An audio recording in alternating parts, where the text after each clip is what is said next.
ನಿಮ್ಮ physical intimate ಆದಮೇಲೆ sperm ಇರುತ್ತೆ, ಅದು ಟವಲ್ ಅಲ್ಲಿ ಇತ್ತು, ಆ ಸಾಕ್ಷಿ ಕೂಡ ಕೊಟ್ಟಿದ್ದೆ. ಕೇಳಿದೆ ನಾನು ತುಂಬ ಸಲ ಬೇಕಾ ಬೇಕಾ ಅಂತ ಕೇಳಿದ್ದಕ್ಕೆ ಹ್ಞೂ ತಂದ್ಕೊಡು ಅಂತ ಹೇಳಿದರು. ಅದಾದಮೇಲೆ ಅದನ್ನೇನು ತೆಗೆದುಕೊಳ್ಳಿಲ್ಲ ಅವರು ಅನ್ನೋಂಥದ್ದು ಹೇಳಿದರು. ನಾನು ಮತ್ತೊಂದು ಪ್ರಶ್ನೆ ಕೇಳಿದೆ, ಯಾಕೆ ಅದನ್ನು ಹಾಗೆ ಇಟ್ಕೊಂಡಿದ್ರಿ, ಯಾಕೆ ವಾಶ್ ಮಾಡಲಿಲ್ಲ ಅನ್ನೋಂಥದ್ದು. ನಾನು ತುಂಬ ಬಟ್ಟೆಗಳನ್ನ ಹಾಗೆ ಇಟ್ಟಿದ್ದೆ ತುಂಬ ದಿನದಿಂದ, ಸೊ ಹಾಗಾಗಿ ಹಾಗೆ ಇತ್ತು ಅಂತ. ಸೊ ಇದ್ರ ಬಗ್ಗೆ ಏನಾದರೂ ಕ್ಲಾರಿಫೈ ಮಾಡ್ತೀರಾ? ಗೊತ್ತಿಲ್ಲ ಮೇಡಮ್, ಯಾವ ಟವಲ್ ಏನು ಅಂತ ಗೊತ್ತಿಲ್ಲ. ನಾನು ಅಲೋಕ್ನ ಕೇಳಬೇಕು ಯಾವ ಟವಲ್ ಅಂತ. ನನಗೆ ನಂಗೆ ಗೊತ್ತಿಲ್ಲ ಮೇಡಮ್ ಏನು ಟವಲ್ ಅಂತ ಅಷ್ಟೇ. ಅದು ಕಾನೂನು ನೋಡ್ಕೊಳ್ಳುತ್ತೆ. ಸೊ ಈಗ ಜೈಲಲ್ಲಿ ಹೇಗೋ ಇದ್ರಿ, ಕೆಲವೊಂದು ಸಲ ಎಷ್ಟೋ ಜನ ಅಪರಾಧ ಮಾಡಿರಲ್ಲ ಅಂಥವರು ಜೈಲಲ್ಲಿ ವಾಸ ಅನುಭವಿಸ್ತಾ ಇರ್ತಾರೆ, ಆ ನರಕ ಯಾತನೆಯಲ್ಲಿ ಇರ್ತಾರೆ. ಹೇಗೆ ಅನ್ನಿಸ್ತು ಆ ಜೈಲಲ್ಲಿದ್ದಂಥದ್ದು, ಆ ಅನುಭವ ಹೇಗಿತ್ತು? ನನಗೆ ಫೀಲ್ ಆಗಿದ್ದು ಅನ್ನ ತಿನ್ನಬೇಕಾದ್ರೆ ಸಾಂಬಾರು ಹಾಕಿದ್ರು ತಟ್ಟೆಯಲ್ಲಿ. ಅಂದರೆ ನಾವೆಲ್ಲ ಮನೇಲಿ ಹೋಗಿ ಊಟ ಮಾಡ್ತೀವಿ, ಅಮ್ಮ ಊಟ ತಬಾ ಅಂತೀವಿ, ಅವ್ವ ಊಟ ತಬಾ ಅಂತೀವಿ. ಅಲ್ಲಿ ತಟ್ಟೆ ಹಿಡ್ಕೊಂಡು ನಿಂತ್ಕೋಬೇಕು, ಮೂಲೆಯಲ್ಲಿ ಕೂತ್ಕೋಬೇಕು. ಒಬ್ಬೊಬ್ರದ್ದು ಒಂದೊಂದು ಕೇಸು ಜೈಲಲ್ಲಿ. ಅನ್ನ ತಿಂತಾರಿವೆ, ಅಂದೊಳಿಕೆ ಕಣ್ಣೀರು ಬರ್ತಾರವು. ತಿಂತಾಯಿರು ಸುಮ್ಮನೆ ಕಲಿಸ್ಕೊಂಡು, ಇದಾಗಬೇಕಿತ್ತು ಮಗನೇ ನಿನಗೆ, ಹಿಂಗೆ ಆಗಬೇಕಿತ್ತು, ಬೇಕಿತ್ತ ಇದೆಲ್ಲ ನಿನಗೆ ಅಂತ ನಾನೇ ತುಂಬ ಒಂದು ದಿನ ಅಳದಲ್ಲೇ ಇರಲ್ಲ ನಾನು. ಪೂರ್ತಿ ಜೈಲಲ್ಲಿ ಇಲ್ಲೂ ಹತ್ತಿದ್ದೀನಿ, ಅನ್ನಪೂರ್ಣೇಶ್ವರಿ ನಗರದಲ್ಲೂ, ಅಲ್ಲೂ ಕಣ್ಣೀರಲ್ಲಿ ಕೈ ತೊಳೆದಾಕಿದ್ದೀನಿ.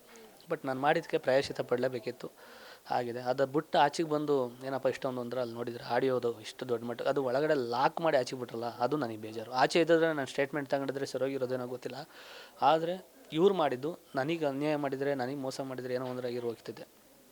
ಇವ್ರು ಇದ್ರ ಮೇಲೆ ಇದು ಮಾಡೋದು, ಒಂದು ಸಿನಿಮಾ ಮಾಡಿ ತೋರಿಸಿ, ಈ ಆಡಿಯೋ ರೆಕಾರ್ಡ್ಗಳನ್ನ ಮಾಡೋ ಬದಲು, ಬಾ ನಾನು ಸಿನಿಮಾ ಮಾಡಿ ತೋರಿಸ್ತೀನಿ, ಬಾ ನಾನು ಒಂದು ಚಾನಲ್ ಮಾಡಿ ತೋರಿಸ್ತೀನಿ, ಬಾ ನಾನು ಕಲೆಯಲ್ಲಿ ತೋರಿಸ್ತೀನಿ ಅಂತ ಅಂದಿದ್ರೆ ನನಗೂ ಖುಷಿ ಆಗೋದು. ನನ್ನ ಜೊತೆ ಇರೋರಪ್ಪ ನನ್ನ ಜೊತೆನೂ ಒಂದು ಬರ್ತಾವ್ರೆ ಅಂತ.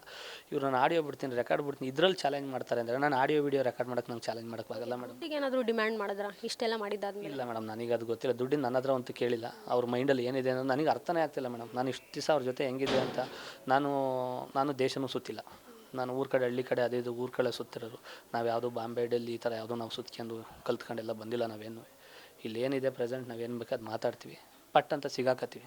ನಮ್ಮ ಹಳ್ಳಿಯವ್ರದ್ದು ಅದೇ ಕೆಲಸ, ಪಟ್ ಅಂತ ಬಕ್ರಾಗ್ಬಿಡ್ತೀವಿ, ಪಟ್ ಅಂತ ಸಿಗಾಕ್ಬಿಡ್ತೀವಿ. ಪಾರ್ಟಿ ಅಂತ ಕರ್ದಡಿಕೆ ಖುಷಿಯಾಗಿ ಕೂತ್ಕೊಬಿಡ್ತೀವಿ.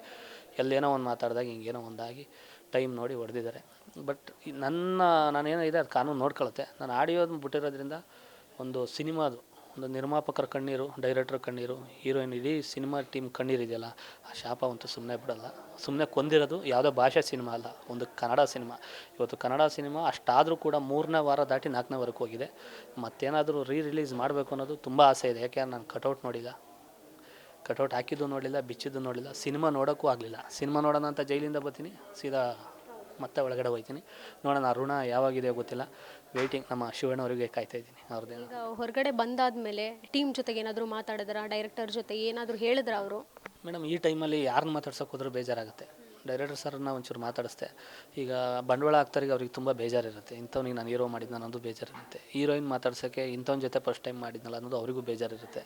ಪಾಪ ಎಲ್ಲರೂ ನನ್ನಿಂದ ತುಂಬ ಕಷ್ಟಪಟ್ಟಿದ್ದಾರೆ.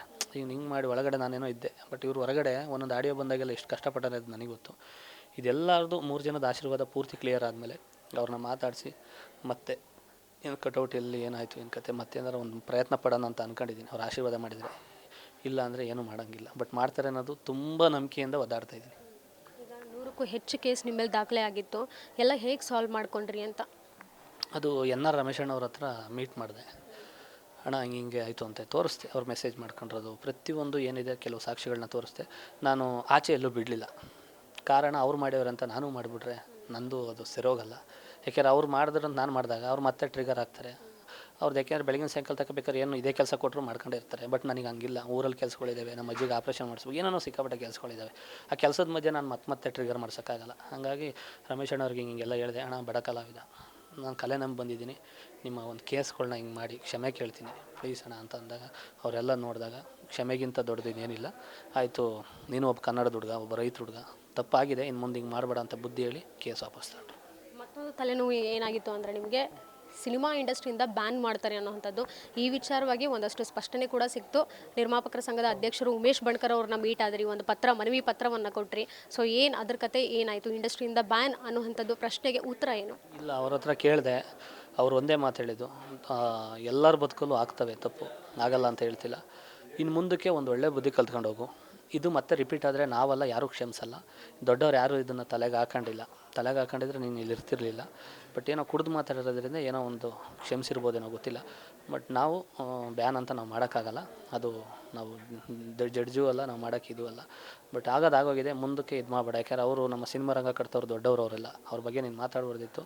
ಮುಂದಕ್ಕೆ ಸಂಘ ಸವಾಸಗಳನ್ನ ನೋಡ್ಕೊಂಡು ಮಾಡು, ಹುಷಾರಾಗಿರು, ನಾಲ್ಗೆ ಹುಷಾರಾಗಿ ಇಟ್ಕೋ, ಒಳ್ಳೆಯವ್ರ ಸವಾಸ ಮಾಡುವಂಥ ಒಂದಿಷ್ಟು ಬುದ್ಧಿ ಹೇಳಿದರು. ಬ್ಯಾನ್ ಇಲ್ಲ ಅಂತ ಅಂದಾಗ ನನಗೆ ಒಂದು ಖುಷಿಯಾಗಿದ್ದೆ ಅಲ್ಲಿ. ಅವರಿಂದ ರಮೇಶ್ ಅಣ್ಣವರಾದಮೇಲೆ ಉಮೇಶ್ ಬಣ್ಕಾರ್ ಸರ್ ಹತ್ರನೇ ಹೋಗಿದ್ದು. ಒಂದೇನೋ ಒಂದು ಅವಾಗಿಂದ ಸ್ವಲ್ಪ ಪಾಸಿಟಿವ್ ವೈಪ್ ಬಂತು.